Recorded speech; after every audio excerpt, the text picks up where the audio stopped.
ايش هنكمل؟ باور فضل.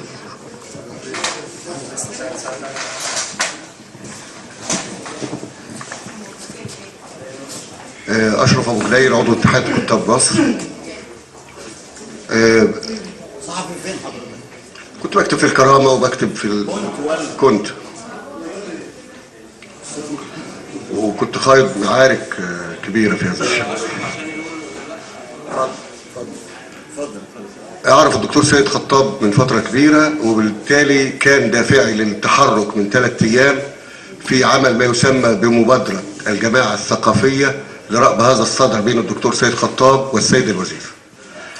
وكانت المبادرة اللي طرحتها على الأستاذ محمد بغدادي المستشار الثقافي للسيد الوزير هي تتلخص في أن يذهب إلى الدكتور جابر عصفور 10 من كبار مثقفينا، وطرحت عدد من الأسماء وتركت للأستاذ بغدادي استكمال القائمة، لكني طرحت الفنان محمد صبحي ومحمد بغدادي نفسه، كاتب بهاء طاهر، طرحنا عدد وقلت له أنا كفيل بالاتصال بهذه المجموعة وهم يتوجهوا ليه، ويبقى كده عملنا مركب نجاة للدكتور جابر، وفي نفس الوقت أعدنا الدكتور سيد خطاب إلى مكانه.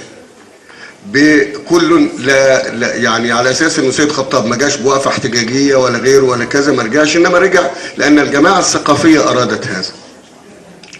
تعثرت المفاوضات بين الأستاذ محمد بغدادي والدكتور جابر عصفور، فقلت له طيب ما تكلم الفنان محمد صبحي، فالمهم كلم الفنان محمد صبحي. الفنان محمد صبحي كما قال لي 1 ساعة إلا ربع من الحوار مع الدكتور جابر عصفور للخروج الشيك للجميع، الخروج الشيك لكل الناس. وطرحنا المبادرة دي كانت فيها حاجات كتيرة جدا فعلا تحفظ ماء وجه الجميع بما فيهم الدكتور جابر نفسه. لما برضو يعني تعثرت المفاوضات اضطررت إلى اني انا يعني اتكلم مباشرة بالامس، وده يمكن كان اخر كلام مع الدكتور جابر عصفور نفسه. كانت حوالي الساعة 10:30 لان كان عنده اجتماع مطول، على ما يبدو انه اجتماع مجلس ادارة الهيئة او حاجة. المهم يعني الساعة 10:30 دار الحوار حوالي 35 دقيقة، طارحا عليه المبادرة ان احنا بدل المؤتمر الصحفي وبدل الوقفة الاحتجاجية، وخليني اتكلم معاكم يعني ليه انا طارح حلا إصلاحيا وليس حلا ثوريا.